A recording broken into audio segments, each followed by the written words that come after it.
नमस्कार दोस्तों, और आज हम आपको कालीमठ मंदिर लेके जाएंगे जो कि उत्तराखंड के रुद्रप्रयाग ज़िले में स्थित है।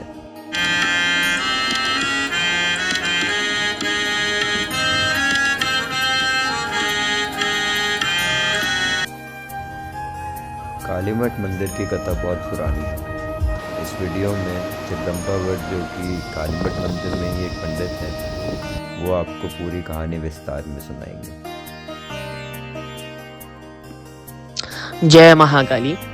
सर्वप्रथम हमारे 18 महापुराण हैं, उनमें से एक पुराण आता है स्कंद पुराण, जो कि अलग अलग खंडों में विभाजित है। उन्हीं में से एक खंड आता है केदार खंड, और केदार खंड के भी 85वें अध्याय में कालीमठ का वर्णन आता है, जिसमें कि महर्षि वशिष्ठ बताते हैं।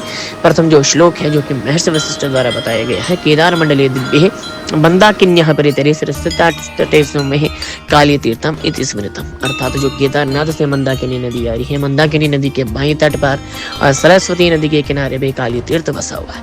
इस स्थान पे ये बात है सतयुग की, कि सतयुग में एक राक्षस था जिसका नाम ही रक्तबीज था। अर्थात उसको एक भगवान ब्रह्मा जी से वरदान प्राप्त था कि उसके शरीर से एक भी रक्त की बूंद का अगर क्षय हुआ और वह धरती माँ में गई तो उसी के जैसा दूसरा असुर प्रकट हो जाएगा और उसकी जो शक्तियां होंगी वो दुगनी हो जाएंगी। तो उसे तीनों लोकों का दैत्याधिपति रक्तबीज कहा जाता था। रक्त अर्थात रक्त लहू, और बीज अर्थात पनपने वाला। तो उसके रक्त से ही दूसरा राक्षस क्या होता था, जागृत हो जाता था, दूसरे राक्षस का जन्म हो जाता था। तो उसके प्रकोप से बचने के लिए इस स्थान पे भगवती माता महाकाली की आराधना करी गई 33 करोड़ देव देवताओं के माध्यम से। तत्पश्चात इस स्थान पे जब भगवती महाकाली जागृत हुई तो उन्होंने यहाँ से दिव्य शिला है, यहाँ कालीमठ से 7 किलोमीटर की ऊपर ऊंचाई पे स्थित है, कि जहाँ पे भगवती माता महाकाली को कन्या रूप और वहाँ पे शिला के रूप में पूजा जाता है। उस दिव्य स्थल का नाम ही काली शिला है, जो भगवती माता महाकाली को समर्पित है। तत्पश्चात भगवती माता काली ने कन्या से काली बनी, और काली से जब महाकाली बनी तो भगवती माता महाकाली ने इस पूरे काली के क्षेत्र में 55 लाख करोड़ की सेना सहित रक्तबीज राक्षस का वध कर दिया। और जब उसके रक्त का पान किया भगवती महाकाली ने, उसके बाद उसके मुंड को इस स्थान से यहाँ से उत्तर दिशा में फेंक दिया, जो आज भी यहाँ पे रक्तबीज शिला नाम से प्रसिद्ध है। और उसके इस स्थान पे जहाँ पे आपने अभी पूजन किया भगवती माता महाकाली के, जहाँ पे काली यंत्र स्थापित है, तो इस काली यंत्र के अंदर यहाँ पे भगवती महाकाली समा गई।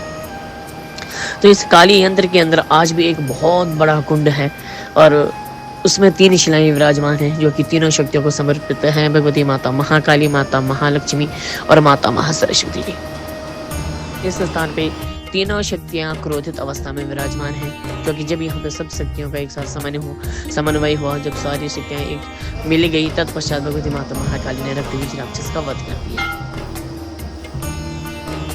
इसके पश्चात भी माँ काली का गुस्सा शांत नहीं हुआ।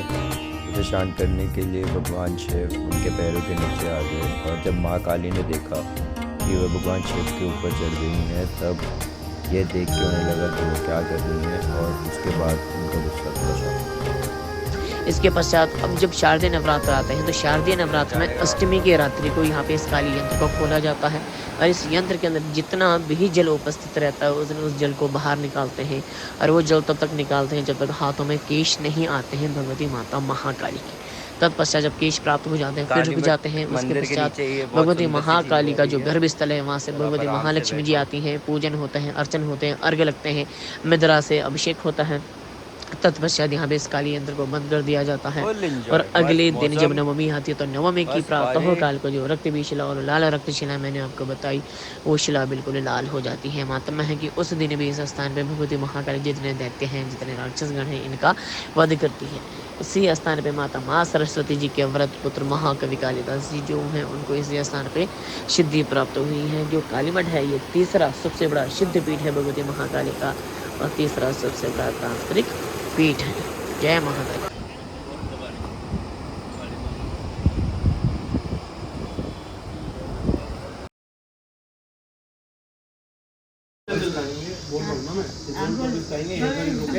और यहाँ केदारनाथ भी यहाँ से पास है, और तुंगनाथ भी यहाँ से बहुत पास है, और यहाँ की वादियाँ बहुत सुंदर है, आप देख सकते हैं। जैसे कि ना तो एड्रेस हम डाल देंगे डिस्क्रिप्शन में, और आपको यहीं रुकना, ये ब्लॉक